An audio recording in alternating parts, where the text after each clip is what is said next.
nkura imbaraga ni mu gusenga, nta bundi buryo wabona amahoro, ntabwo wabona ibyishimo utarasenga, nirwo rufunguzo rukingura ijuru.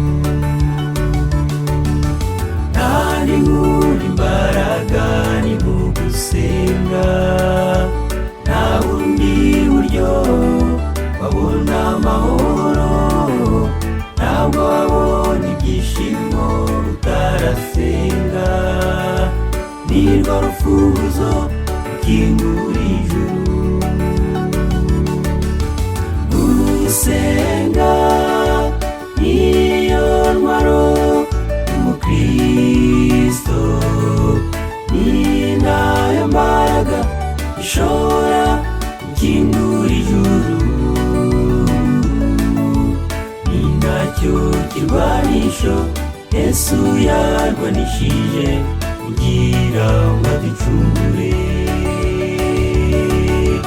Gusenga niyo ntwaro y'umukristo, ni nayo mbaraga ishobora gukingura ijuru,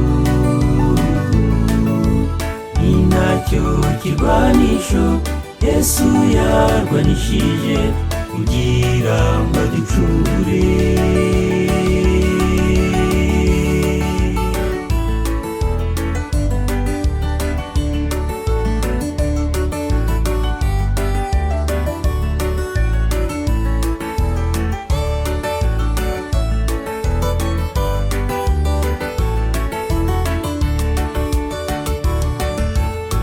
Itegereze Yesu ari mu gashyamba, aho yasaga n'awatereranwe, yiyambaje imbaraga z'amasengesho, yarasubijwe yongerwa imbaraga. Itegereze Yesu ari mu gashyamba, aho yasaga n'awatereranwe, yiyambaje imbaraga z'amasengesho, yarasubijwe yongerwa imbaraga. Gusenga niyo ntwaro y'umukristo, ni nayo mbaraga ishobora gukingura ijuru, ni nacyo kirwanisho Yesu yarwanishije kugira ngo aducungure.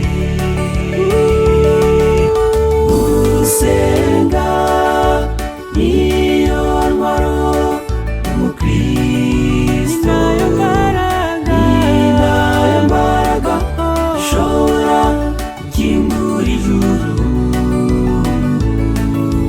ni nacyo kirwanisho Yesu yarwanishije kugira ngo aducungure.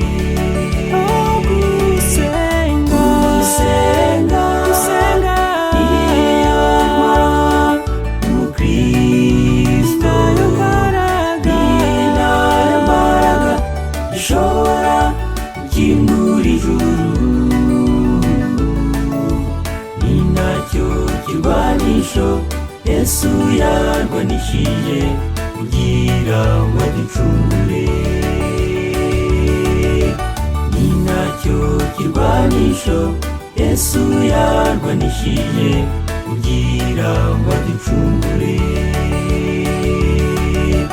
ni nacyo kirwanisho Yesu yarwanishije kugira ngo aducungure.